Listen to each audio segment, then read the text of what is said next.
지금 성의주 하나 앞서 걷게 만들겠다고 일국의 대군이 나란 일은 하지도 않고 이리 쪼르르 달려오신 겝니까? 윤희랑은 왕족과 양반보다 신분이 낮은 성의주가 맨 뒤에 걷는 것을 당연하다 여기고 있었는데 난데없이 이한대군이 등장하여 성의주의 팔짱을 끼고 자신의 옆까지 와버리자 왠지 모를 화가 치솟아 물어보았습니다. 그러자 이한대군이 대답했습니다. 당연한 것 아니겠습니까? 내가 사랑하는 귀한 여인이 왕족도 아닌 일개 양반들보다도 뒤처져 걸어야만 하는데 세상 그 어느 왕족이 그걸 보고 있겠습니까? 만약 형님께서 살아계셨다 하더라도 대왕 대비 마마를 그리 두진 않았을 겁니다. 나란 일은 새벽부터 일어나 모두 끝내놓았으니 그건 심려치 맛이 없소서. 이한대군의 말을 들은 윤희랑은 더 심술이 났습니다. 그동안 심약하고 병약했던 이완을 그리워한 적이 단 한 번도 없었는데 오늘은 빈자리가 느껴졌습니다. 왕실의 어른으로서 화가 난 것인지 아니면 단지 여인으로서 질투가 나는 것인지 도저히 알다가도 모를 감정이었죠. 이한대군의 등장으로 기세가 등등해진 성의주는 그의 팔짱을 더 꽉 끼고는 자신을 무시했던 양반 여인들을 고소해하며 바라봤어요. 오른쪽 손가락으로 눈을 살짝 내리며 메롱을 하는 성의주를 보면서 양반 여인들은 기가 차했습니다. 그리고는 자기들끼리 수군댔죠. 저 교양 없는 성의주 좀 봐. 아까는 혼자 키를 신고 끄트머리에 걷느라고 울상이더니 이한대군님 오시니까 희희낙낙 신났네. 근데 이한대군님 수트 정말 잘 어울리신다. 나는 무슨 만화에서 찍고 나온 줄 알았어. 맨날 오징어 같은 남편 낯짝만 보다가 하늘에서 내려온 천상계 이한대군님 보니까 안구정화가 절로 되는 것 같네. 자네 남편은 오징어인가 보니 바닷가에서 왔나 보네. 내 남편은 산에서 내려온 오랑우탄이라네. 교양 없는 대화를 이어가는 양반 여인들을 본 윤희랑은 괜시리 크게 혼을 내기 시작했습니다.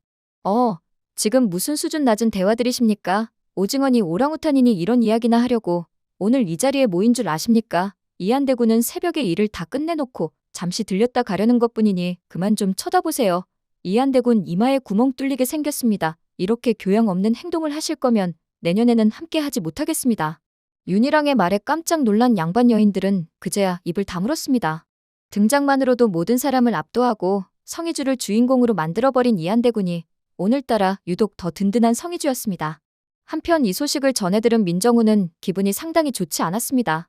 과거 국궁장에서 남몰래 성의주를 지켜보며 좋아하는 감정을 감추던 이한대군을 똑똑히 기억하고 있었기 때문이었죠. 어린 시절부터 이한대군과 함께했던 민정우는 모태솔로인 이한대군의 첫사랑이 성의주란 걸 유일하게 알고 있는 사람이기도 했습니다. 그렇지만 성의주를 더 먼저 좋아한 건 이한대군이 아니라 자신이었기 때문에 왠지 그에게 성의주를 뺏기는 기분이 들었죠. 자신이 아는 한 왕실학교에서도 이한대군은 성의주를 위해 무언가를 한 적이 없었고 그냥 멀리서 바라봤을 뿐이었지만 자신은 늘 성의주를 곁에서 도와줬으니까요.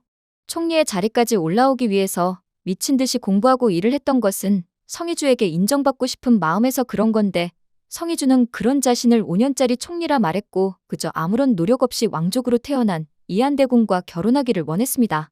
민정우는 분한 마음이 들기 시작했고 결국 나쁜 마음을 먹었습니다. 바로 비서관들을 통해 입헌군 주제 자체를 없애는 방안을 논의해보라고 비밀리에 시킨 것이었죠. 이한대군이 왕족이 아닌 일반인이 된다면 성의주 또한 당연히 이한대군이 아니라 자신을 선택할 것이라고 믿었으니까요. 하지만 민정우의 이런 움직임을 모르는 이한대군은 성의주에게 언제 어떻게 멋지게 프로포즈를 할지 신나게 고민을 하고 있을 뿐이었습니다. 모두가 반대하는 사업을 할 때는 반대할 시간을 주면 안 된다는 성의주의 말을 따라 아무도 예상 못할 때 초고속으로 프로포즈를 진행할 생각이었죠. 이왕이면 모두가 보는 앞에서 말이에요. 그래야만 자신들의 결혼을 반대하는 수많은 사람들이 좌절을 하고 둘의 결혼을 수용할 수밖에 없을 테니까요. 성의주에게 하려는 기습 프로포즈는 그녀를 공격하는 사람들을 공격하는 이한대군의 첫 화살이기도 했습니다. 하지만 여자에게 반지 선물을 해본 적이 없는 이한대군은 성의주의 손가락 사이즈가 몇인지 도저히 가늠조차 할 수가 없었습니다. 그렇다고 손가락 사이즈를 알려달라고 직접 말을 하면 프로포즈가 탄로나버릴 상황이었죠. 이리 가까이 좀 오너라. 그리고 그 손 좀 내보이거라. 이한대군이 성의주의 손을 잡으려고 하자 성의주가 당황해하며 말했어요. 왜 이러세요? 기자들도 없는데? 오늘 좀 느끼한 것 같아요. 대군자가가. 이한대군은 뻘쭘해져서 흐뭇거리기만 했고 옆에서 지켜보다가 답답해진 최연이 아니 그 손가락 좀 잠깐 보여줘봐요. 대군자가께서 다 이유가 있으니까 그러지. 혹시 알아요?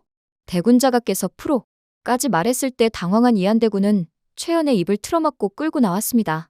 결국 이한대군은 5캐럿 다이아몬드 반지를 여러 사이즈로 모두 맞추어 놓았으니 역시 왕족다운 클래스였죠. 이한대군에게 사람을 붙여 일거수일투족을 보고 봤던 민정우는 그가 성희주를 위해서 프로포즈를 준비하고 있다는 소식을 듣고 마음이 급해졌어요. 입헌군 주제가 없어진다는 이야기를 들으면 성희주가 이한대군이 아닌 자신을 선택할 거라 확신하고 있던 민정우는 성희주에게 찾아가 그 사실을 넌지시 귀뜸했죠. 희주야, 나는 5년짜리 총리기라도 하지. 이한대군은 왕권이 없어짐과 동시에 정말 아무것도 아닌 사람이 되는 거야. 한물 간 뒷방 양반이 되는 거라고. 너한테 도움이 되기는커녕 방해만 될 거야. 누구보다 똑똑한 너니까 잘 선택할 거라 믿어. 늘 실속을 차리며 살아오던 성희주였기에 민정우의 말에 흔들린 게 사실이었습니다. 민정우 또한 그런 성희주를 보면서 속으로 자신의 판단이 맞았다면서 의기양양해지기도 했습니다. 태어나서 처음으로 이한대군을 이겨보는 순간이 곧 올 거라는 생각마저 들었죠. 하지만 민정우는 성희주가 자신의 예상과는 전혀 다른 선택을 할 거라 예측하지 못했죠.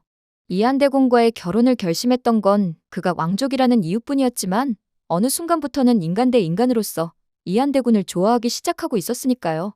그렇기 때문에 무도회가 끝나고 이한대군이 무릎을 꿇고 청혼을 할 때 성희주는 아무런 망설임도 없이 고개를 끄덕였죠. 수줍어하는 성희주의 모습을 현장에 있던 기자들이 찰칵찰칵 플래시로 담기 시작했습니다. 오징어, 오랑우탄 남편과 살고 있는 양반 여인들은 성희주를 부러움 가득한 눈으로 바라보며 말하길, 아니, 평민 주제에 몸복이 넘쳐서 저렇게 멋진 이한대군님 맘을 붙잡았을까. 질투심에 쩔은 한 양반 부인은 그래봤자 몇 년 못 살고 이혼할 거야? 성희주 저 성질머리에 왕실 생활 못 견딜걸. 입헌군 주제 없어진단 이야기도 있더라고. 그럼 이한대군도 일개 양반일 뿐인데 재벌 성희주가 굳이 이한대군과 혼인을 유지할까? 그러자 옆에서 이야기를 듣고 있던 다른 양반 부인이 쉬쉬 나면서 이야기를 하길, 제발 입조심들 좀 하세요. 대왕대비 마마 지난번에 진노하신 거 기억 안 나요? 양반 여인들은 알았다며 고개를 끄덕였고 그렇게 무도회와 프로포즈는 잘 마쳤죠. 윤희랑은 민정우에게 둘의 결혼을 막아 달라 했더니 입헌군 주제 자체를 없애는 법안을 냈다는 소식을 듣고 스트레스를 받아 탈모가 진행이 됐습니다. 자신이 그렇게 지키려던 왕권인데 허무하게 한순간에 사라져버리게 생겼죠. 이한대군 또한 성희주에게 물었어요. 만약 이번에 법안이 통과되고 나면 나는 정말 아무것도 아닌 사람이 돼. 근데도 나와 결혼을 하겠나? 프로포즈 받았다고 꼭 결혼할 필요는 없어. 나중에 이혼하는 것보다 지금 거절하는 게 명분상으로도 더 나을 수 있으니 진짜 심경을 말해주게. 이한대군의 솔직한 질문이 귀여웠던 성희주는 이한대군의 볼을 살짝 꼬집으면서 말했어요.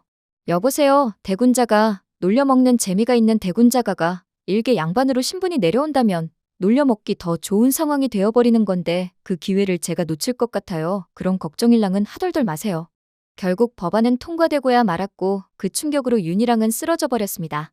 말을 못하는 실어증이 생긴 윤희랑은 요양병원에 가서 평생 요양을 받는 신세가 되었고 어린 이유는 엄마 없이 혼자 남게 되었죠. 성희주는 어린 시절 엄마 없이 외로웠던 자신의 모습이 떠올랐습니다. 그리고 이한대군에게 놀라운 제안을 했습니다. 드디어 둘의 결혼식 날이 되었습니다. 이날 이유는 유달리 들떠 보였습니다. 이한대군이 성희주의 청을 받아들여 이윤을 둘의 양자로 입적하기로 했으니까요. 이윤은 스포츠카 사고가 있던 날 자신의 손을 꽉 잡고 목숨을 지켜주었던 따뜻한 성희주와 한 가족이 된다는 사실이 무척 행복했습니다. 아름답고 행복한 세 사람의 모습을 국민들 모두 흐뭇하게 바라봤습니다. 오늘 영상 재밌으셨다면 구독과 좋아요 부탁드려요.